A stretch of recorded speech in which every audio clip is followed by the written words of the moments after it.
Deep in an ethereal headspace, Claire Kagenou flexes her main character lineage while dumping on her younger brother Sid, whom she treats like a background NPC in school hallways beside random classmates, with total annoyance. Smash cut to a luxury restaurant where she stabs a juicy piece of roast beef and enters pure culinary euphoria, raving about the Mitsugoshi food. Sid plays the dutiful beta male brother in a tuxedo, prompting Claire to audit his bank account. When he lies about being homies with the CEO to flex his non-existent savings, he swallows his pride with a fake smile, remembering her annoying head pokes back home. Claire suddenly goes full doom and gloom about her tournament win, muttering about top-tier boss encounters and Shadow's unexpected spawn. Sid ad-libs an over-the-top reaction and fabricates a memory of her cool victory pose, instantly getting pinned to the floor at knife point because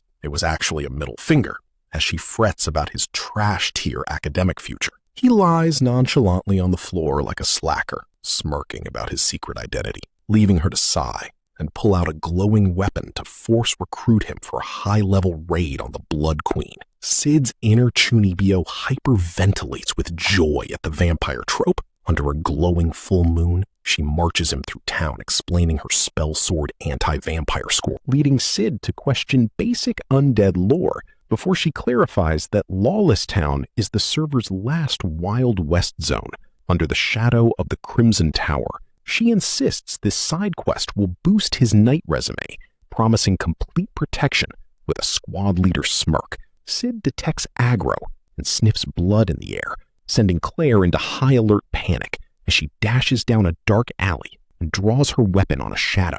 A blonde figure turns as a blood-soaked ghoul mob wobbles out and leaps. Claire shoves Sid back and executes a horizontal slash that paints the walls with gore, gasping in shock as the thrall's clothes shred from the DPS. Sid, committed to the ultimate NPC roleplay, drops a world-class, sweat-drenched scream while the pale creep recoils. Claire drops into a defensive stance, yelling at the shadows to step away from her brother, and while she frets over his safety, Sid stutters his line while mentally scoring his S-tier mob performance. They stand over the lootless corpse as Sid asks if it was alone, prompting Claire to explain ghoul lore while pitying the young victim.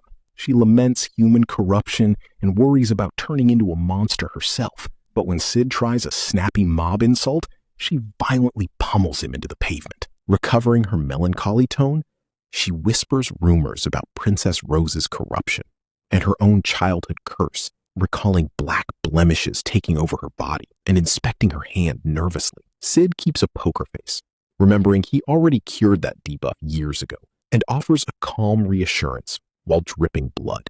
She instantly flips her mood with a bright grin, leaving Sid staring in dazed disbelief. Calling for night backup, they walk out as Sid looks at the sky and notes the ominous red moon. Meanwhile, high up on an opulent palace balcony at night, Sid's hyper-loyal Lieutenant Beta stands at attention in full gear, notebook in hand, to deliver her status report on their global faction expansion. While she rambles on about new member training, Sid stands dramatically with his back turned, sipping wine like a final boss. Instead of listening to world lore, his galaxy brain internal monologue is completely fixated on his impending poverty and how he's going to fund his Chunibyo lifestyle. He realizes that tagging along to the Lawless Town isn't a chore, it's a gold mine. Popping a villainous smirk at the thought of grinding bandit camps for easy loot. Sensing his sudden shift in vibe, Beta asks if everything is okay, to which Sid turns on the maximum edgelord filter, announcing that a storm of blood is coming. Before taking a slow sip, Beta looks utterly lost, so Sid hitches up the dramatic flair and commands her to gaze upon the moon. Beta looks up, noticing the lunar tint is slightly off as the wind blows, when suddenly, her brain rewires this mundane line into absolute gospel. Gasping if this is the apocalyptic red moon of ancient lore, she immediately loses her mind, apologizing for her incompetence and begging to send the entire Shadow Garden Guild as backup. Sid waves her off with total indifference, stating he'll solo the event himself. When Beta stammers that invading the Crimson Tower without a full raid party is suicidal, Sid hits her with an icy main character glare that radiates pure intimidation, asking if she dares defy him. Beta practically vibrates in terror, backing down instantly and apologizing. Sid casually lowers his glass, which glints in the moonlight, chuckling that a slightly red moon isn't a big deal anyway. He holds his glass out over the balcony against the blood-red sky, dropping a cringe poetry line asking if the crimson night isn't beautiful. Beta's eyes turn into literal star emojis as she starts furiously scribbling down his every word, convinced he's an all-knowing god who casually bends ancient prophecies to his whim. Sid glances back, internally cheering her on for buying into his nonsensical improv and adding "of legend" to his personal cringe lexicon. Right in the filthy, dilapidated gut of Lawless Town, a four-man party led by discount glasses hero Goldo treks through the slums, while Meat Shield Quentin complains about the toxic environmental biohazards. And Goldo warns everyone to stay on high alert. The massive Crimson Tower looms directly ahead as wind whistles through the spire, prompting Goldo to name-drop the vampire boss lair. Goldo flexes over the raid architecture, while Quentin snorts that size doesn't matter, strutting up to the metal gates to claim first clear rights until he spots a cross-legged NPC blocking the zone entrance. Draped in heavy chains, the gatekeeper warns that only high-level players are allowed, prompting Quentin to deliver an arrogant villain speech about taking the Blood Queen's head. The guard chuckles mockingly and hits them with a malevolent smirk, threatening to break them. Quentin gasps as the guard unhoods his bandaged, broken frame to reveal he's the former White Demon, now demoted to a level 1 gatekeeper. Quentin erupts into trash talk, boasting his tournament resume alongside Goldo, while Goldo's spider senses scream that they're hopelessly outleveled. Goldo sweats in pure terror at the guard's hidden stats, while Quentin keeps trash-talking the one-handed veteran and raises his tower shield. Boom! An invisible Frame 1 attack slaps Quentin across the jaw, leaving Goldo screaming his name as the tank hits the dirt. The guard reassures him the meat shield isn't dead, sending Goldo into a rage as he recognizes the legend and debates fleeing before choosing friendship. Triggering a lightning-fast tavern flashback of their shared defeats, Goldo screams in vengeance and channels his ultimate ability, the Golden Dragon Sword. With Quentin's voice echoing in his head praising his untapped potential, Goldo rushes the guard as golden energy blazes. The guard smirks without flinching, and as Quentin's inner memory begs him to stand his ground, Goldo leaps into a desperate high-velocity dive strike. The guard ignores the incoming attack, letting Goldo fly right past him into the alley as he mutters about being a lazy dog and smirks sinisterly. Suddenly, local mob trash step out of the shadows with clubs and pitchforks, leaving Goldo to crash land with a pathetic squeak directly into an ambush. Goldo realizes the brutal reality of the PvP zone as the narrator confirms Lawless Town is the ultimate trash heap of the world. Whip pan to the rotting marketplace of Lawless Town, where a stubby merchant shoves a charred rat on a stick to Claire Kagenou. She hits him with an instant rejection, while a shady drug dealer offers high-causing plants, triggering her to snap before venting about the city's total lack of order. Peering down the rotting skyline toward 3 monolithic towers, Sid casually confirms these color-coded structures are enemy territory, prompting Claire to declare the Crimson Tower their raid target. She demands a strategy meeting first, but as she mentions spell sword intel, Sid grabs her and speed runs them deeper into the slums. Claire drags him along like a lost pet while Sid complains, though she refuses to let go in case bad guys kidnap her frail brother. Sid mutters that he isn't a kidnapped princess, right as a slave merchant intercepts them, offering 2 shackled prisoners, Quentin and the White Demon, for 37 million zenny. Claire glares cold judgment at the slave trade and struts off while Sid reflects on the slum trash fire. He glances at the trembling, collar-bound prisoners, staring blankly at their pathetic state as the white demon whines over food crumbs, completely failing to recognize his former tournament opponents before walking away, hoping they find decent buyers. Night falls under an eerie red moon, prompting Sid to marvel at the supernatural RPG sky physics.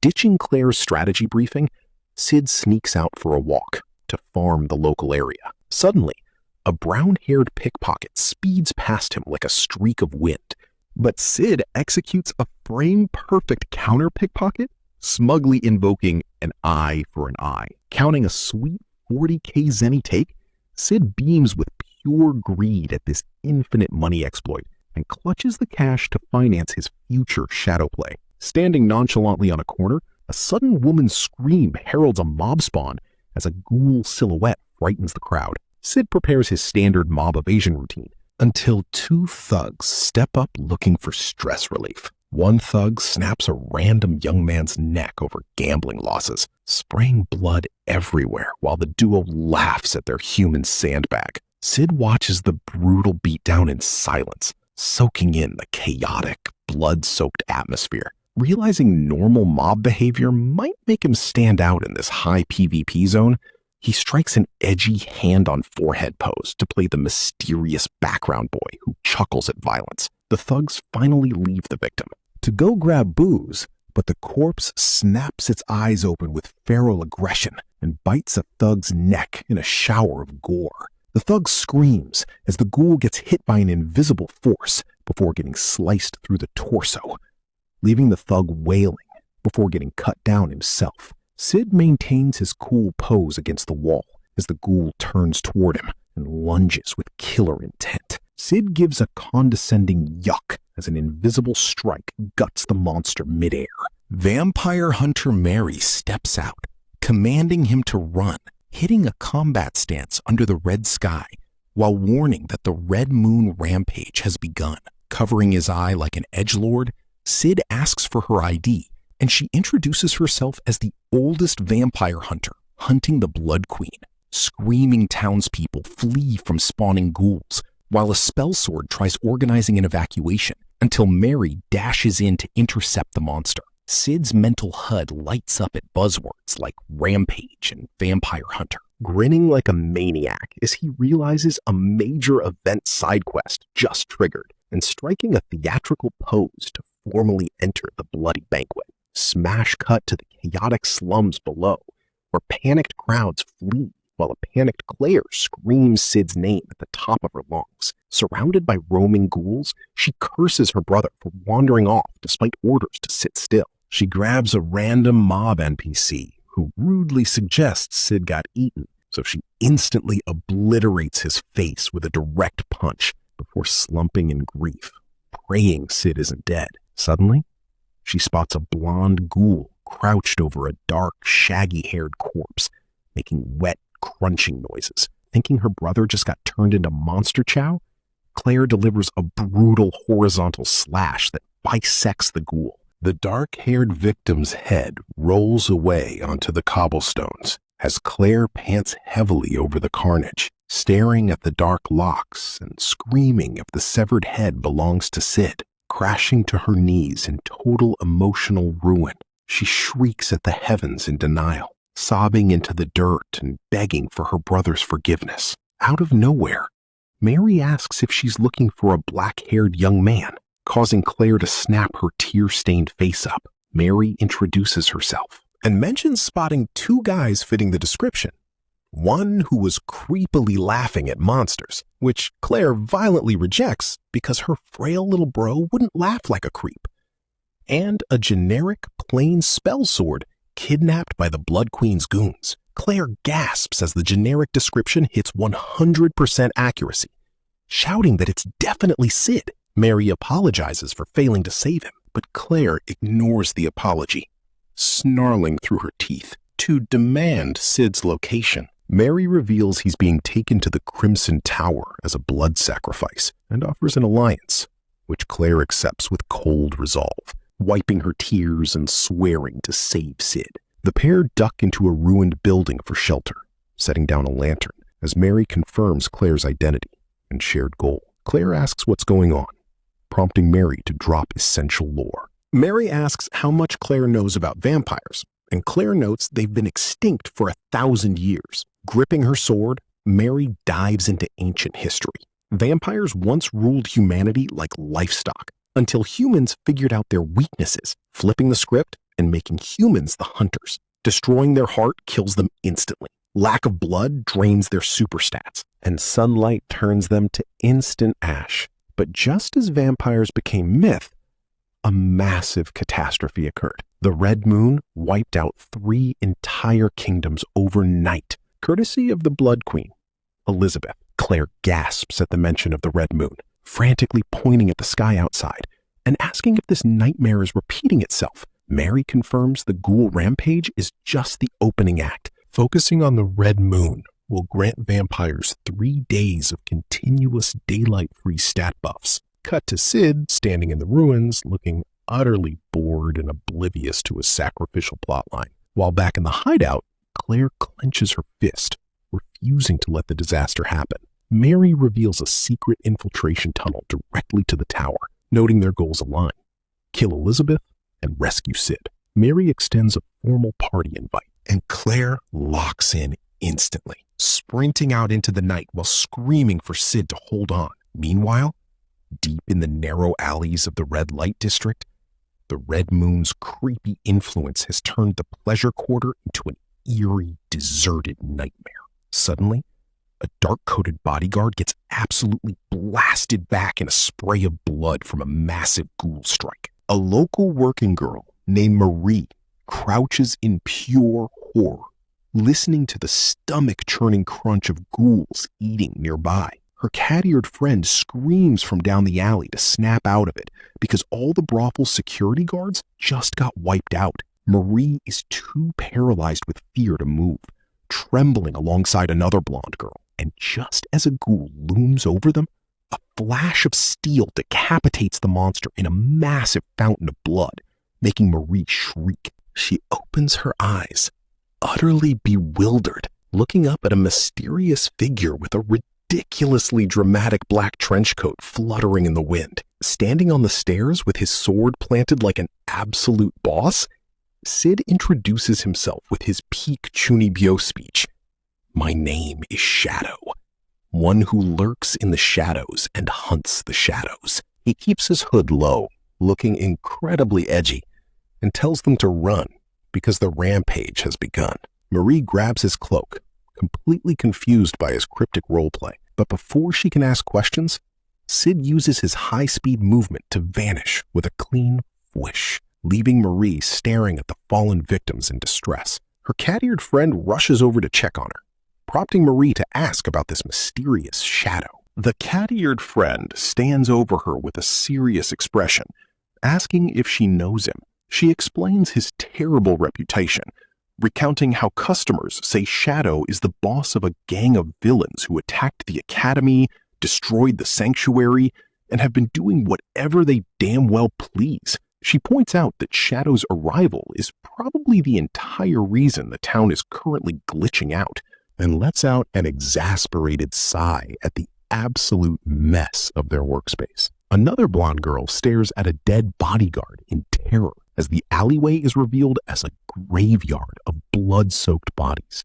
But Marie is convinced Shadow is actually a hero, defending the weak, which makes sense since every single ghoul in the immediate area was instantly turned into cold meat. Meanwhile, up in the ominous ritual chamber of the Crimson Tower, the vibe is pure Gothic architecture, with a black and white checkered floor and a giant white circle around a central coffin.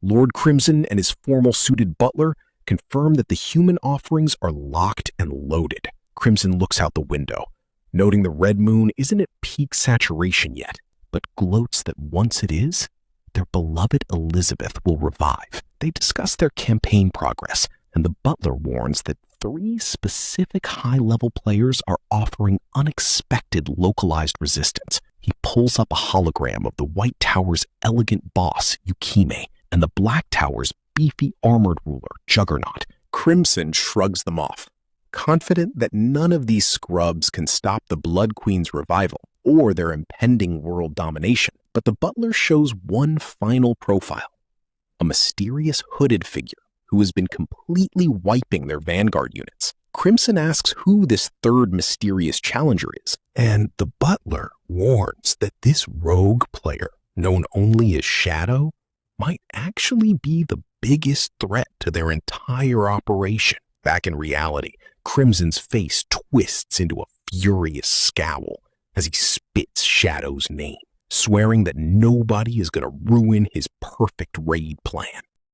Inside the delusional theater of Sid Kagenou's mind, the ultimate Chunibyo is busy min-maxing his budget, calculating that physical stats are useless without a massive bank account to fund his theatrical debut. He visualizes a gothic throne room stacked with treasure chests because his sister basically told him to go big or go home, plotting a 300-year speed run of keeping his Shadow Lord status active way into his retirement. This obsessive greed stems from his early game poverty, remembering when he literally scraped up pocket change on his knees and relied on the local megacorp, Mitsugoshi, just to survive.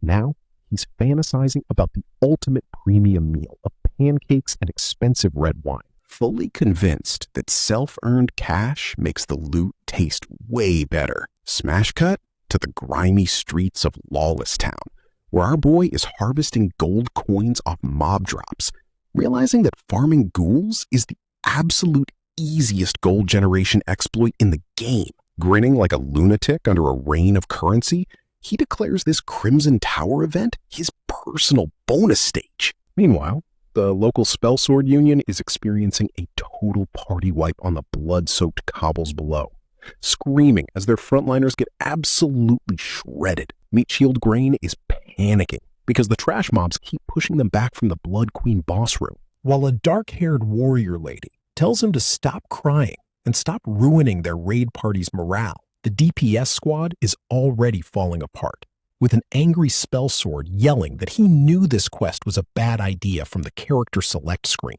especially since the Crimson Tower's old rule warns low-level players to never aggro this place. Rage quitting the guild mid-fight, the angry Spellsword runs away despite Grain's desperate pleas. Boom!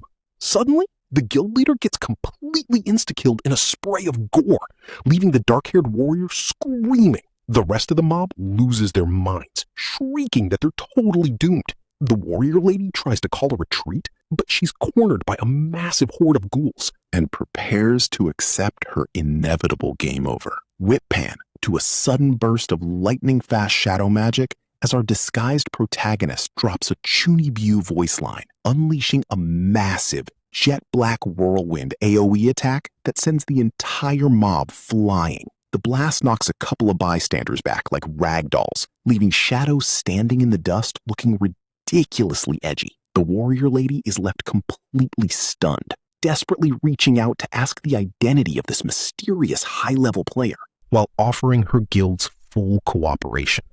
Shadow doesn't even look back, dropping a cold, "Not interested.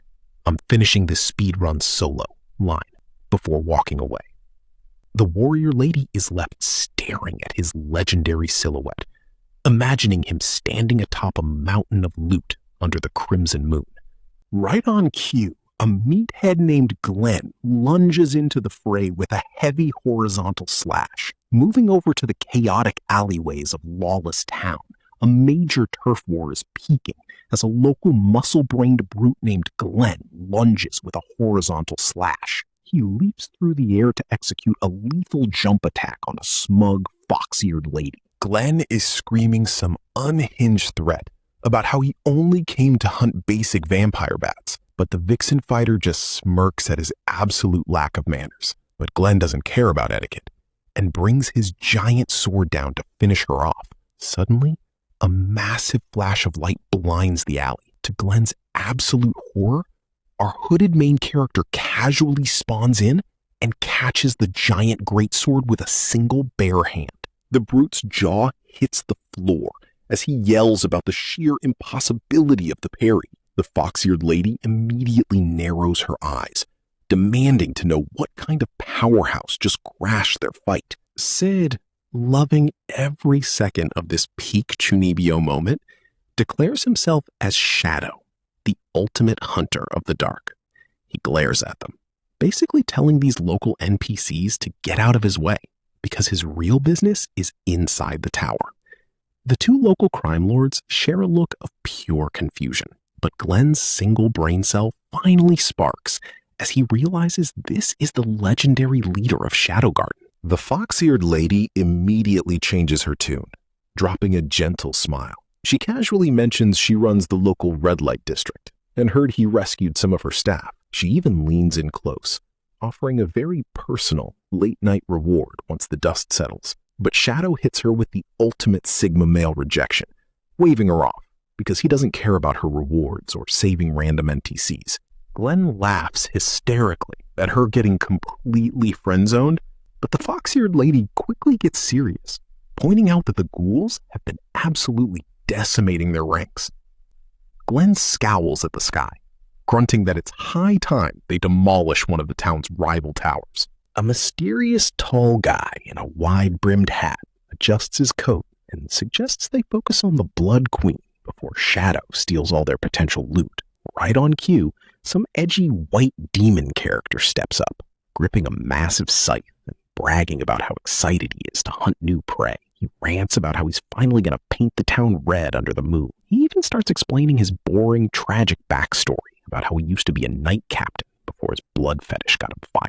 But before he can finish his monologue, the massive juggernaut, the tyrant, literally smashes through the brick wall like the Kool-Aid Man. The white-hooded cultists nearby immediately start weeping and crying about how they're completely outmatched. The white demon just smirks at the chaos, trying to finish his story about a woman he was once cutting up in an alley. In his twisted memory, the fox-eared Yukime is standing coldly in the dark. A cultist in his flashback is screaming in terror at her arrival, while Yukime just looks completely bored by the whole situation.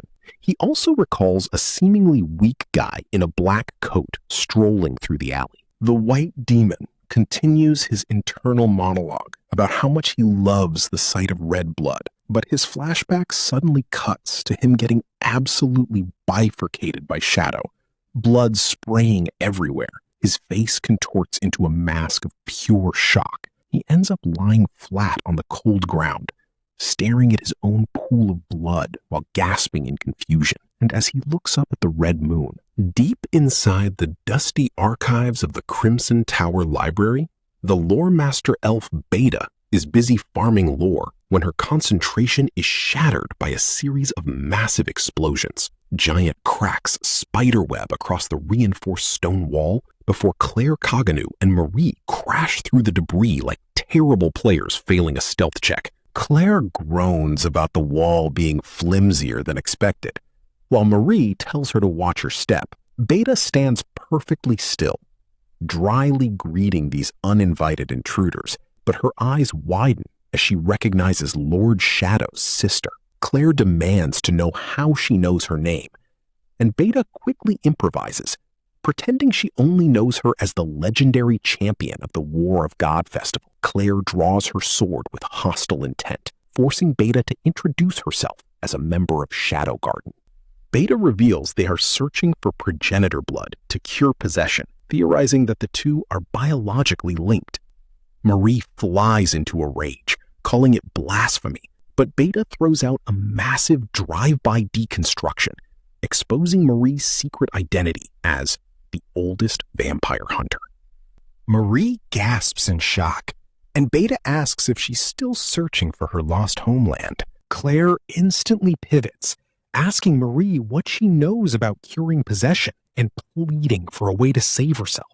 Marie goes dead silent, and Beta mischievously tells Claire not to worry about it. But when Beta asks why they're here, Claire hysterically cries out that her brother Sid has been captured and is about to be sacrificed by the Blood Queen. Cue a quick mental shot of Sid looking totally clueless, but Beta instantly has a massive tactical panic attack, her hands shaking in sheer horror.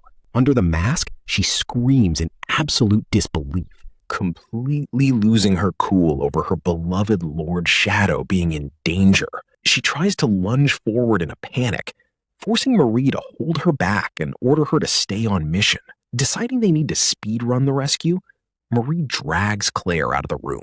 Inside the library, the masked blonde ponytail girl nods in agreement, while the chin-length-haired operative scolds the trembling Beta for her massive slip-up. The ponytail girl warns that they must stay in line and trust that Lord Shadow has everything calculated. Looking up at the massive spiral staircase leading to the boss room, higher up in the tower, Claire is already locked in combat, smashing her blade into a headless vampire in a suit. She panics when the headless mob keeps attacking, but Marie yells for her to pierce its heart. Claire drives her sword home, turning the elite trash mob to ash. Marie analyzes the increasing difficulty of the upper floors, and Claire praises her combat skills, suspecting Marie knows way too much about vampire lore. Marie plays it off as a basic hunter trait, but Claire presses her, pointing out her obvious sympathy for the monsters. Claire demands to know if she's hiding a major plot point as she calls out to Mary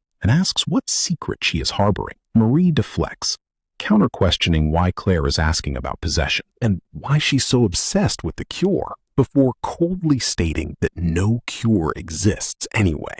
Claire flinches in guilt, and Marie suggests they both stop prying. Suddenly, Marie hears fighting ahead, and they peek around the door to see the giant meathead Glenn throttling a red-haired vampire boss. Glenn demands to know where Crimson is, scowling with his facial scar prominent. But the vampire defiantly refuses to talk and dissolves into fog. Glenn drops into a defensive stance, cursing the slippery boss mechanic. Claire and Marie sprint away to avoid aggroing him, but they run straight into Juggernaut the Tyrant, who is standing over another dead elite, grinning about his high predator instincts. Huddled behind a wall, Claire and Marie panic as Marie identifies him as the terrifying Lawless Town ruler, warning Claire that he just easily soloed the third strongest vampire boss. Claire is shocked, but her cover is instantly blown as Juggernaut smashes the wall to pieces, looming over them like a max-level raid boss, ready to claim his new prey. Deep inside the glittering Crimson Tower treasury, our Chunibyo protagonist Shadow is busy min-maxing his greed with absolute concentration as he surveys a ridiculous expanse of gold mountains and sparkling artifacts. Framed dramatically against this absurd RPG loot pile, Sid strikes a triumphant pose atop the tallest coin mountain and screams, "Let's go, whoa, whoa, whoa!" laughing maniacally as literal gold rains around him. But his gamer brain hits a major inventory limit snag. He can't carry this entire haul, and he desperately wants to execute a perfectly timed, dramatic boss battle entrance against the Blood Queen.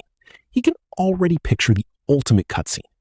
Him locked in a high DPS clash right as the main party arrives, leaving a white-haired beast girl and a random armored grunt frozen in absolute shock. So he decides to speedrun the boss first and loop back for the loot, imagining himself dashing forward at blinding speeds just to live out his ultimate "what a crazy battle" fantasy. Meanwhile, a violent windstorm of debris blasts through the stone corridors, leaving a battered Marie checking on Claire, who is super annoyed that this clunky mini-boss Glenn initiated combat without letting him skip the dialogue tree. The scythe-wielding meathead grins like a typical lawless city psycho, launching a heavy swing that forces Claire to dodge roll before effortlessly parrying her retaliatory slash in a shower of sparks. Sneering at her basic swordplay, Glenn catches Claire completely off guard, landing a brutal, full-force punch straight to her face that snaps her head back and sends blood flying. He stands over her, trash-talking her weak build, but stops when he hears blood dripping onto the stone. Claire slowly picks herself up, wiping the fresh cut on her lip with zero fear. bragging that she's totally used to fighting because of her annoying, light-fingered brother. She calls Glenn a brainless brute with absolutely no skill, prompting him to laugh and admit he never trained in martial arts, which instantly triggers Claire to lunge forward at max speed. Glenn swings his massive scythe like a literal hurricane, and though Claire barely sways back, a sudden debuff of dizziness from that earlier punch completely throws off her balance. Left totally defenseless, she gets her cheek slashed open, staring in wide-eyed horror as she faces a game over. Out of nowhere, Marie rushes into the fray, swinging her blade with wild force and driving it into Claire's chest in a violent burst of blood, leaving Claire gasping in absolute agony and confusion. Marie stands there trembling with guilt, while Claire gasps, "Why would you do this?" before the weakened vampire girl slumps to the floor, leaving Glenn to gloat about baiting her aggro. He raises his giant blade to execute both of them, but Claire desperately shields her friend, right as Marie desperately begs to suck her blood, instantly tackling Claire and biting her neck. Claire is utterly bewildered, but after a second, Marie stands back up with a massive stat buff, wiping the blood from her mouth and exposing her sharp vampire fangs. Glenn is highly amused by this mid-fight phase change, laughing as he charges in, only for our cloaked edgelord Shadow to materialize out of thin air, parrying the strike in a shockwave of shattered stone. Claire watches in sheer shock, while Glenn tries to flex his stats, but instantly unleashes a counterstrike that blows Claire backward. Marie falls to her knees, gasping that she still isn't used to this blood buff, forcing Claire to scream her name as Glenn prepares a final execution swing. Claire freezes in sheer terror, and Glenn's blade crashes down, tossing her violently across the floor. Thinking it's a permanent wipe, she closes her eyes and apologizes to Sid, but at the absolute last frame, Shadow triggers his iframes, delivering a thunderous high kick that sends Glenn flying as he coldly tells him to buzz off. Claire opens her eyes in complete awe as Glenn is blasted through a crumbling stone wall, howling curse words at Shadow midair. Claire picks herself up, staring at her mysterious savior's back, but the ultimate role player just drops some cryptic dialogue about the time of awakening being nigh before his black cloak flutters and he instantly vanishes. Marie wonders if they were just saved, while Claire stares at the empty space, feeling a strange familiarity in that dramatic back. But she instantly snaps out of it, rushing over to check if her vampire companion is okay. Hiding around the corner, Shadow secretly listened before slipping away as Marie insisted, "We have to hurry ahead. I'll explain as we walk." Tipping her hat, Marie admitted, "Forgive me for sucking your blood suddenly. As you see, I am a vampire." Dropping 1,000 years of lore, Marie revealed, "I used to be the subordinate of the Blood Queen, Lady Elizabeth," and started her tale. This is a story that goes back over 1,000 years. A vision opened on a quiet rural village where locals marveled over a slain beast, asking, "What a surprise! This is one huge beast. Did Lady Elizabeth also defeat it?" While a mother gushed, "I don't know how to thank you for helping the children from such danger," Marie recalled reassuring them, "Your safety is all that matters. This is the land we ought to protect, after all. I, Mary, will make sure that Lady Elizabeth hears of your gratitude." As a bearded local contentedly noted, "Thank you. This country really is like heaven on earth." Marie explained that unlike other vampires who treated humans as livestock, Lady Elizabeth tried to protect them despite the agony of blood starvation. Standing under a parasol, Crimson noted, "It's fine," while Elizabeth added, "The sunlight still scares us, but not drinking blood lets us meet like this," before declaring her dream. "Let's make this land a haven for us, a land where we can live happily, with vampires and humans living together." The crowd cheered, "Lady Elizabeth," offering homegrown goods. "This is wine we produced ourselves, and vegetables." "And store parasols," We've built a new parasol, so please come to our store, Marie teased. Come on, everyone. We're still vampires, you know? If you startle us too much, we might bite you. While Elizabeth looked on serene, closing her eyes with a radiant smile. But when Elizabeth reached out to Crimson, he remained indifferent. Suddenly, blood spilled everywhere as Marie cried, "What is this? What's going on?"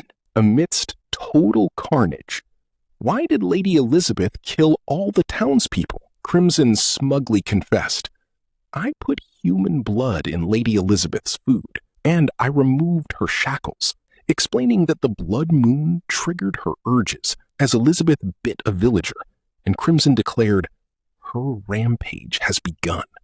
There's no one who can stop her. Tonight, this country will be no more. Marie screamed, Crimson, why would you do this to Her Highness? Pointing to crucified vampire corpses, Crimson yelled, I'm sure you've seen that hellish sight. The killings of the vampires by the hands of the humans who knew our weaknesses were truly atrocious, and reminded her, have you forgotten? We were driven here by the humans who pursued us. He raged. I only made lazy Elizabeth open her eyes, while shouting, a haven is no more than an illusion. Marie explained Elizabeth's 3-day rampage destroyed 3 nations, after which the weeping queen impaled herself with a sword, telling Marie to scatter her ashes. However, the sword missed her vitals, leaving her dormant until Crimson stole her coffin. Holding her blade, Marie vowed, but this time I will put a stop to her. I came here with a vow to take Lady Elizabeth's life before bowing. That is all. I'm sorry for hiding this. Claire listened, saying, I see, and asking, I do not think a haven is an illusion. Is it not possible to save her rather than kill her? Marie argued. She does not seek salvation. Neither I nor her wish to commit the same mistake. But Claire yelled back, then I will save her, with a passionate speech. If that red moon is making her rampage, then all we have to do is bring her back to her senses after the moon goes down 3 days from now. And if we don't talk, we won't understand a thing. And if something were to happen to my brother, I don't know how I'd ever apologize to him. But he's a gentle child. If I talk to him, I believe he'd understand me. Picturing her soft boy vision of Sid, Claire smiled warmly. So, let's put an end to this, with smiles on our faces. Marie grinned. I'm sorry for giving you so much trouble, and pumped her arms, yelling, all right, now that that's settled, let's kick Crimson's butt and kidnap the sleeping queen. Yeah! And we'll definitely save your brother. But Claire instantly hit her with a freezing death stare. The one who will save my brother is me. Please don't step in. Meanwhile, down in the macabre depths of the mausoleum, the main villain Crimson stood triumphantly over an open coffin and a blood-stained floor. Whip pan to the blood-stained mausoleum deep within the crypt, where the vampire lord Crimson stands triumphantly over an open coffin. He laughs maniacally about the crimson full moon maxing out his vampire stats, throwing his arms wide before looking down at a dark-haired male sacrifice sprawled on the stone. Pointing to the jagged wound in the victim's chest, he boasts about implanting the queen's preserved heart to resurrect the ultimate progenitor boss. Suddenly, a sharp clack echoes through the hall, making Crimson jump back in absolute panic as a menacing, hooded figure steps from the shadows. Before the boss can even finish his monologue, Shadow cuts through the air, delivering a violent facial strike that sprays blood across the floor. Crimson tries to cope, smirking that red moon buffed vampires can regenerate from anything, but Shadow doesn't care about his recovery frames, instantly unleashing a flurry of invisible, rapid-fire strikes that tear Crimson's flesh to shreds. Blurring through the arena in a high-speed execution combo, Shadow ignores Crimson's desperate, trembling pleas to pause and talk, thrusting his sword directly through the vampire's chest with shattering force. Spatially glitched and coughing up blood, Crimson gasps, "No way!" while Shadow authoritatively demands the Blood Queen to come out and face him. But as the ceiling crumbles, only an awkward, heavy silence fills the empty room, forcing Shadow to stand there in a dead silence, awkwardly staring at the central coffin. Finally, he slides open the heavy stone lid with a rough grind, asking if she's inside, only to drop his edgelord persona in absolute shock upon finding it completely empty. Sid's inner gamer instantly panics, realizing his serious dash to the boss room was completely wasted.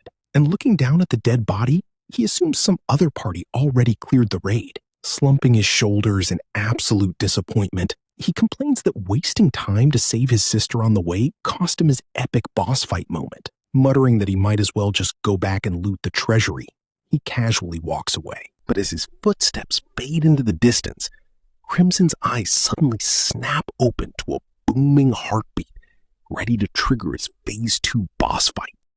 Inside the blood-soaked corridor of the vampire stronghold, Marie leads the way across the cold stone brick floor before stopping at a pair of massive wooden doors with a heavy expression. She warns that Crimson is hyper-lethal, and they must open the boss room carefully. But reckless DPS main Claire kicks the doors open with a violent crash while throwing up her middle fingers, screaming for Sid and telling all vampires to die. Marie rushes in behind her in shock at the complete lack of stealth, only for Claire to freeze when she sees an empty sanctum containing a single, motionless body. Instant emotional damage hits as Claire slumps to the floor, leaving Marie to guiltily whisper, "I'm sorry," and declare they missed the raid timer. Claire falls to her knees, pulling the dark-haired guy into an embrace, while Marie mutters about total defeat. Tears drip as Claire frantically shakes the body and begs Sid to wake up, totally ignorant of the true narrative cutscene. While cradling the stranger, Marie tries to comfort her shoulder, but the corpse's eyes suddenly snap open. Claire's grief instantly vanishes, replaced by utter suspicion as she shoves the creep away and flatly announces this isn't Sid. Marie stares in bewilderment, demanding to know if that isn't her brother, but Claire dismisses him because her real brother is way cuter. The decoy NPC flinches on the stone floor, whining that this is the second time she's ruined his tragedy cutscene as his form distorts. Claire ignores him and demands Sid's actual location from Marie. Marie's eyes dilate in terror as dark power erupts from the mob and screams a warning. Before Claire can dodge, the puppet thrusts his arm out, impaling her chest with a jagged blood spike and spattering blood all over her uniform. Claire gasps in agony, her vision going wide and unfocused as she crashes to the floor with a heavy thud. Marie rages and grips her weapon, but dark tendrils consume the decoy as she realizes it was a targeted bait-and-switch trap. A massive shockwave blast throws Marie across the room, choking out a tragic confession of failure. In the energy vortex, Blood Queen Elizabeth ascends into the air, floating serenely with her eyes closed. Claire looks up, paralyzed by the resurrection cutscene, right as Elizabeth dives down with predatory speed. The queen lunges and sinks her fangs deep into Claire's neck, drinking greedily as blood spatters and leaving Claire limp in her arms. Marie shrieks in total desperation, but the Blood Queen only glances down with icy, unmerciful eyes. Suddenly, the ceiling shatters as Shadow Garden's elite SWAT squad crashes into the stronghold sanctum. Epsilon lands at the head of the group, unsheathes her blade, and immediately shouts, "Number 664, before ordering the other elf, "Number 665, recover Claire!" Number 664 moves like a blur to scoop up Claire's limp body, checking for a pulse and sighing in relief.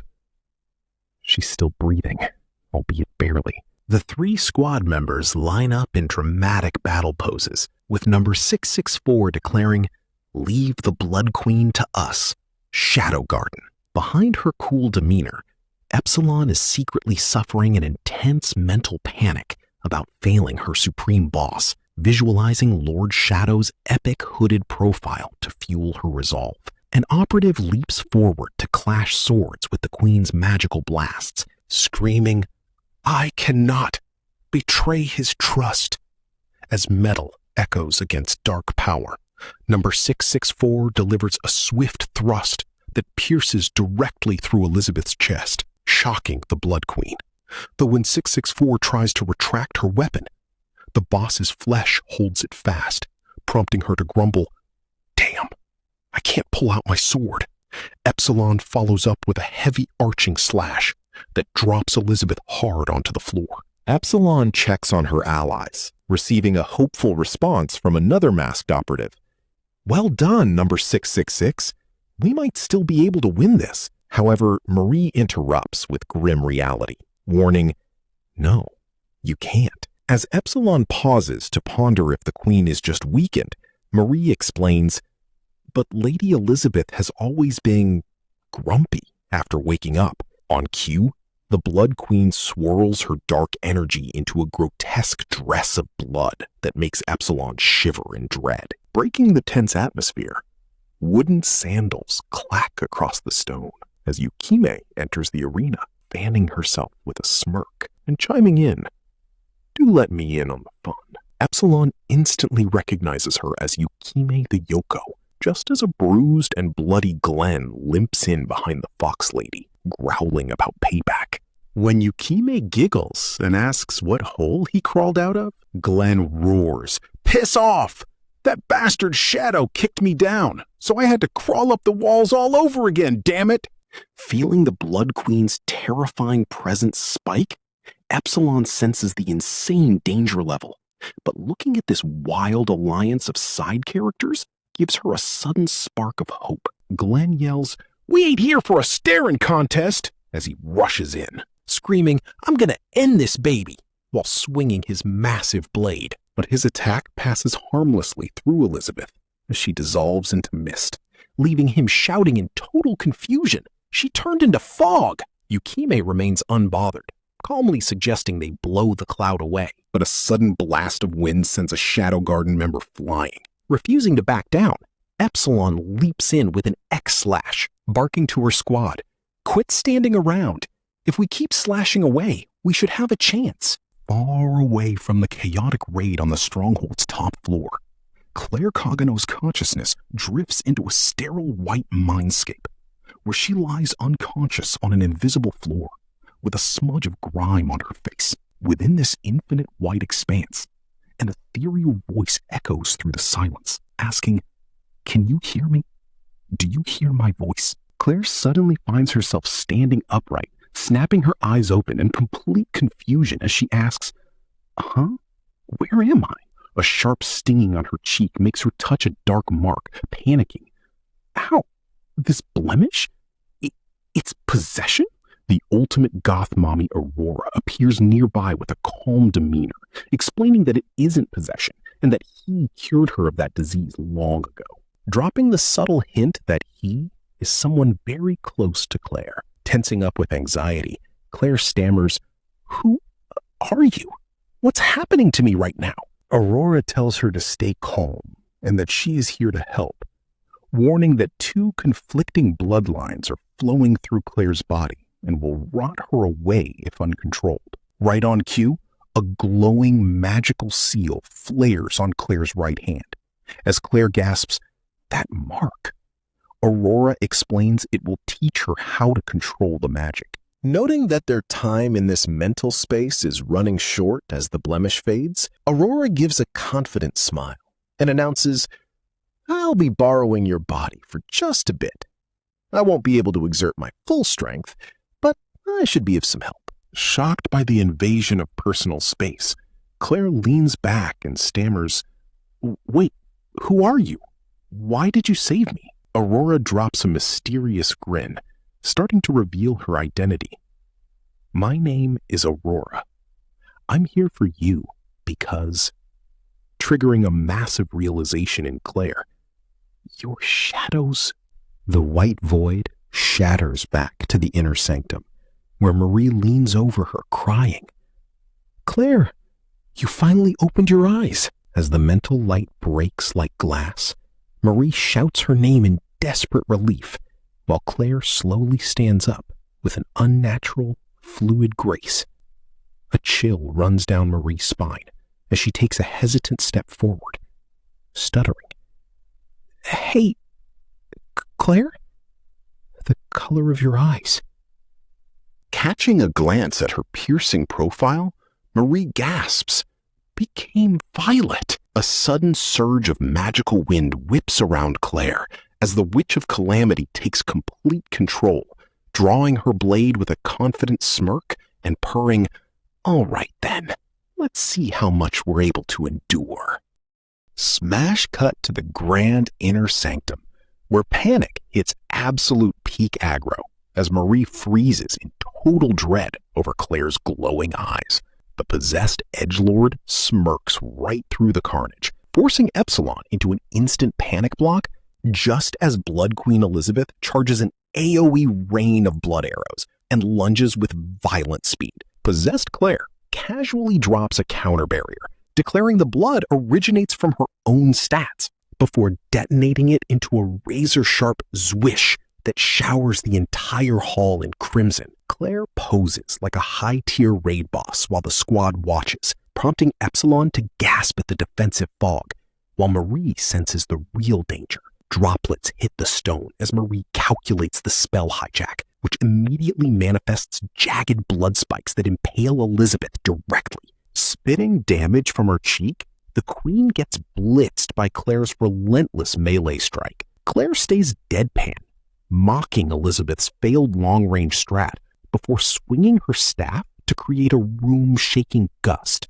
and clashing head-on to launch the boss back with a shockwave pass. Claire maintains ultimate chill while Elizabeth gasps in agony, detonating a massive blood nuke that forces sidekicks Yukime and Glenn behind cover. Glenn wipes blood off his face, complaining that this boss-on-boss mirror match is completely unhinged. Dust clears to reveal Claire standing tall over her target, purring sinisterly about absorbing enough blood mist, while Elizabeth twitches involuntarily and coughs up a wet spray. Claire rockets forward with a thunderous boom, launching Elizabeth through the air for a structural wall-shattering slam. Epsilon and Marie stand completely slack-jawed as dark sludge squelches across the stone, which Claire sweeps away with a wide weapon swing. Bleeding from her lip, Claire complains about her host's nerfed power level and admits her vessel is at maximum limit,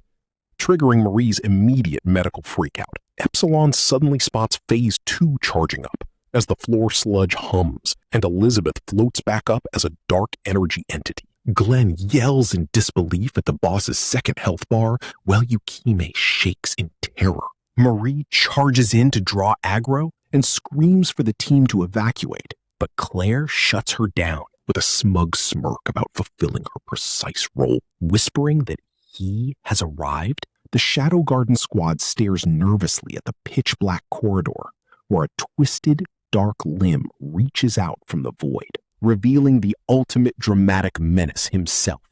Stepping forward, "My name is Shadow," he declares, posing like a total chunibyo, before adding, "I lurk in the shadows and hunt the shadows." Glenn shouts in pure disbelief, "It's that wacko!" while Yukime gasps, "It's that gentleman!" and Marie stutters, "It's you?" Epsilon, meanwhile, has a full fangirl breakdown, weeping tears of pure joy while shouting, "Lord Shadow!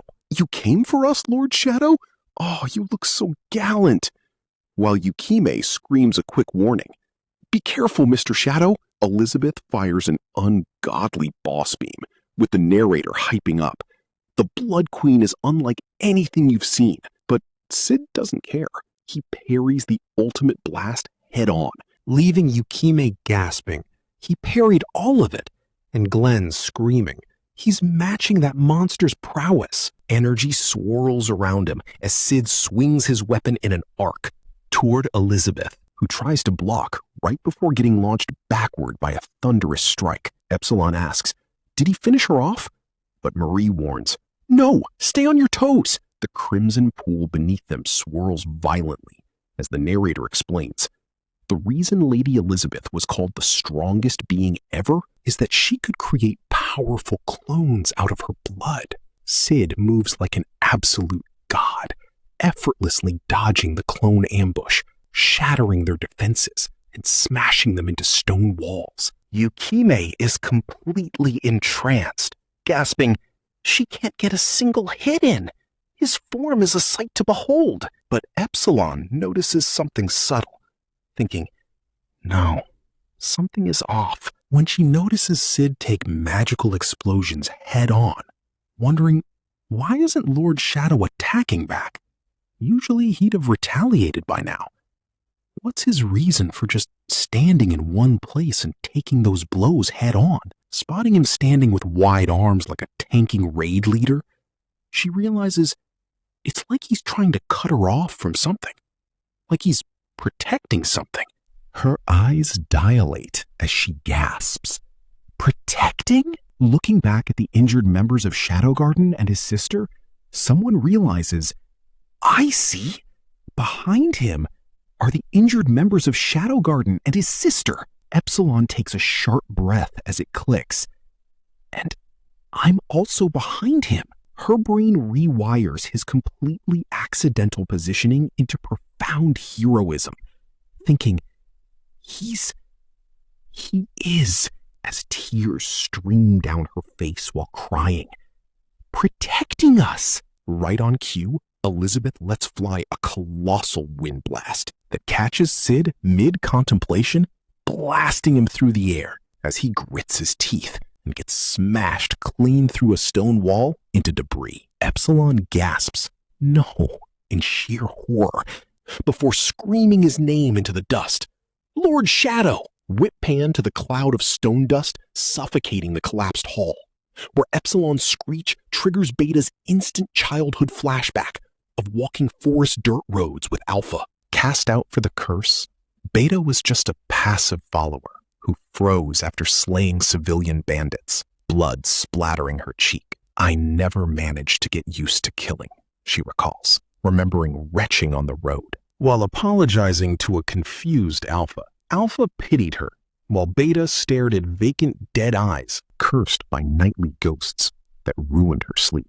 Enter Sid, chilling on a rocky ledge and offering to impart wisdom upon her dark soul. He sat on a chest in their room, telling bedtime stories like Cinderella and glopped away. The glass slippers cured her trauma, driving her to chronicle his daily life. She logged his morning tea and window poses where he complained about the dazzle of the sun. His unwavering confidence lit her path, inspiring her to grip her spear under the moon and walk the path of evil for his happiness. Snap back to reality, where Alpha cries over the rubble, apologizing for dragging Lord Shadow down while kneeling in grief. Suddenly, Sid flips a single coin onto the stone with a casual, all right. Dropping into a low stance, he flares a massive magic vortex and announces he's getting serious, shocking Marie while Beta stands frozen. Marie shouts, Shadow! While Beta screams his name across the tentacle-covered hall. Footsteps echo as the hooded edgelord steps out, pinning Top Hat Man with energy spikes before landing in a shockwave crouch. He rises inside a brilliant white aura, casually strutting toward the boss, while a side NPC calls him a bozo. Beta praises his zero-waste movement tech, while Elizabeth realizes his presence is out of this world. Facing off in the ruined hall, Elizabeth raises her hand melancholically with a peaceful, resigned smile. Shadow glares from under his hood and acknowledges her death wish. He swings his massive blade downward, horrifying Marie, who recalls a dream of building a human-vampire paradise together. Screaming for him to stop, Marie gets thrown into the rubble while begging to start over. Boom! Sid unleashes his ultimate technique, roaring, I am recovering atomic, in a massive white nuke that blasts him backward. Elizabeth accepts her destruction with glistening eyes as the colossal beam shatters the leaning tower above the city. We pick up right in the smoking wreckage of the Crimson Tower ruins as the blinding white light of the recovering atomic technique fades, leaving behind a whistling wind over the desolate wasteland. Slumped flat on her back amidst sharp concrete slabs, Epsilon stares blankly at the cold stars above, before sitting up abruptly and rubbing her disoriented forehead. She immediately panics, looking around the expansive destruction, while screaming, "Lord Shadow! Where's Lord Shadow?" Hopping onto a pile of debris, the elf stares out at the cratered horizon and twitches her ears in pure awe, marveling. Wow! The Crimson Tower has been reduced to rubble. Realization hits her, and she turns toward her companions, finding Claire Kagenou kneeling on the rough concrete and touching the debris in total shock. Claire processes her magically restored health pool, gasping, "My injuries from the battle are gone." Epsilon offers a soft, grateful smile, privately swooning. "So you really were protecting us, Lord Shadow. Truly, you are so kind-hearted." Hearing dark liquid rhythmically dripping, drip, drip, from a nearby fragment of stone, Epsilon inspects the traces with laser focus. Securing the rare drop, she declares, "These are traces of the Blood Queen's blood." Great. Now I have fulfilled my sample collection objective. As another ruined structure collapses in the background, Epsilon looks down with a solemn expression to pray for her master, thinking, "I pray that you manage to find it this time."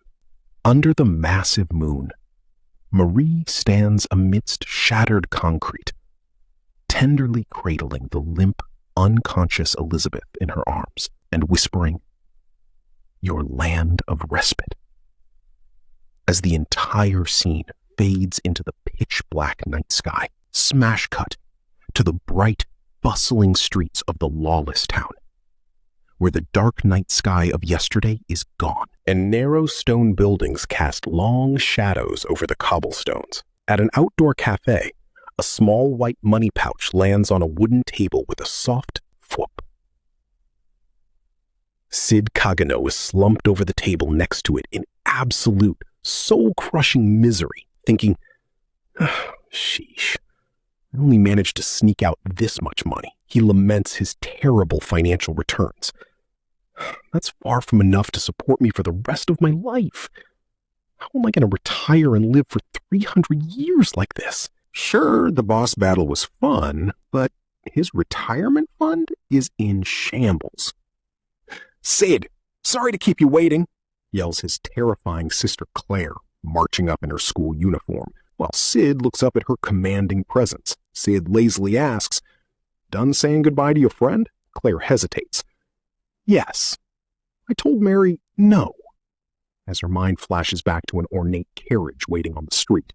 She recalls telling the vampire duo that they will meet again, while Sid had watched them leave with his classic neutral NPC expression, completely ignoring the fact that the long-haired vampire hunter turned around and gave him a deep, respectful bow. Back at the cafe, Claire narrows her eyes suspiciously. "Did she just bow to you?" she asks. Sid, busy clutching his sandwich, puts on his best deadpan face. "You're imagining things. I have never even met her," he says, indifferently. Claire continues to stare at him skeptically, while he preoccupies himself with his food, before suddenly lunging forward to wrap him in a fierce, bone-crushing hug. "I'm glad you're also unhurt. Don't go disappearing on me again, Sid," she yells with raw emotion, while Sid sits passively under the violent sisterly affection. "I'm sorry, sis. My stomach was hurting, so I had to run to the toilet," he lies smoothly. Claire pulls back slightly. Good grief, just how lame can you get? Before instantly hugging him from behind and resting her head on his shoulder. "Hey, Sid. Back when we were kids, there was that time we went into the forest. Do you remember it?" she asks. Sid stares blankly, replying, "Not really?" Claire looks down nostalgically, saying, "I guess you wouldn't. I was 8," as her mind shifts back to a dense forest canopy, A young, confident Claire is dragging a sobbing young Sid by the hand, who is crying, "Sis, I'm scared. I want to go home. Stop it with the measly attitude. I came all the way here for your sake today, you know," she says, clutching a sword. Smiling proudly, she declares, "I'll give you some special training. We're going to fight the bandits hiding in this forest." Sid is trembling in pure, unadulterated dread, screaming, "No way! That's dangerous!" Claire just smiles, insisting swordsmanship is best learned through real combat. She recalls the pipe-smoking bald dandy who had blabbered about the Scarface bandits, boasting about her first-place tournament trophy. But the memory turns dark as an imposing hooded figure blocks their path. "Everybody was talking about how I could easily beat your everyday band—" Claire cuts off as Discount Sephiroth Xenon, already scarred, glares down. "Huh? Why are there brats in here?" Claire shudders in fear as muscular bandits encircle them. "What? Are they lost or something? Let's sell them for some cash," a bandit says. Xenon stares coldly, agreeing. "Yeah, might as well. The girl is going to fetch a pretty good sum." He looks at the boy indifferently, deciding the boy is just useless luggage. Guess we should kill him. Claire's fear morphs into pure determination as she lunges, screaming, I take it you're the Scarface bandits? I won't forgive you if you lay a finger on my brother." She swings, but Xenon blocks her effortlessly with one hand. "Not too shabby," Xenon sneers boredly. A massive clang echoes, and Xenon ruthlessly thrusts his blade forward, mocking. For a kid, that is, as the steel pierces her chest and throws her back screaming. Memories of the quiet aftermath surface. Waking up to adults, seeing a crying Sid, and hearing rumors that bounty hunters saved them. Her mind drifting back to Shadow's catastrophic battle at the Crimson Tower. Replaying images of the masked hero in her head, she connects the dots between Shadow and the weird dream vision of young Sid, softly confessing, "Maybe that's why I've been getting a feeling that you've always been saving me, ever since we were kids. Which is why I hated it when people said we were a mismatched pair of siblings." Standing beside a desk, she gazes down gently, while Sid gives a modest smile, thinking, I wanted everyone to know how amazing my little brother is. But the tender moment vanishes instantly when Claire forcefully whacks Sid's head, shouting, "But it seems like the Lawless Town was a bit too early for you," while Sid grimaces in pain, crying, "That hurts, sis." Looking at her sideways, Sid suspects something is seriously wrong with her today, flashing back to yesterday when he went to her room to apologize for disappearing. He had caught her red-handed, sitting on her bed, intensely wrapping a cool magic circle on her right arm with white bandages, while mumbling dramatic lines like, "My right hand is throbbing. A special power dwells within me," leaving Sid frozen in second-hand embarrassment, screaming internally, and she was mumbling shit like that. Back in the hallway, Sid breaks out in a sweat, tallying up her symptoms, magic circle, bandages, special power, and realizes in horror the complete package.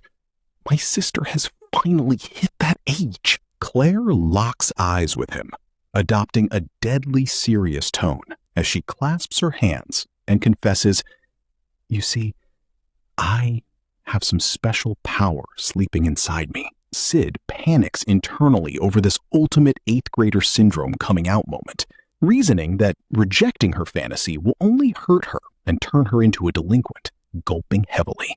Sid executes the ultimate enabler strategy with a warm smile. "I know. I always knew you were special, sis." Stunned by his validation, Claire gasps, "Thank goodness. You really believe me?" Before clenching her bandaged fist with renewed resolve, thinking, I need to unveil the mystery behind this power. And that goes for him, for Shadow. Sid playfully raises a fist, encouraging her with, "I'm sure you'll be fine. I'm cheering for you," which gets a grateful "Thanks, Sid." Watching her path of cringe-inducing delusion, Sid adjusts his own bandaged arm and smugly accepts that every teen must suffer through the throbbing right-hand phase to become an adult, briefly imagining a bizarre fantasy where he strikes dramatic poses in an open field while Claire watches unimpressed. Meanwhile, the scene shifts to the quiet interior of a traditional Japanese-style room in the Lawless Town, illuminated by the warm glow of hanging lanterns. Sitting comfortably, the gorgeous fox spirit Yukime holds a smoking pipe, reflecting on the mysterious hero who soloed the Blood Queen. Looking out her window at the starry urban skyline, she remains convinced Shadow is still lurking in town, calling over her beast folk subordinates Natsu and Kana to instruct them, find him and ask him to come here. As Natsu and Kana accept the job, Yukime magnificently fans out her fluffy foxtails and exhales a plume of smoke, declaring her grand endgame strategy. If I join hands with Shadow, I might be able to show that swords demon some pain. The video ends here, but the story isn't over yet. Like the video if you're ready for the next part.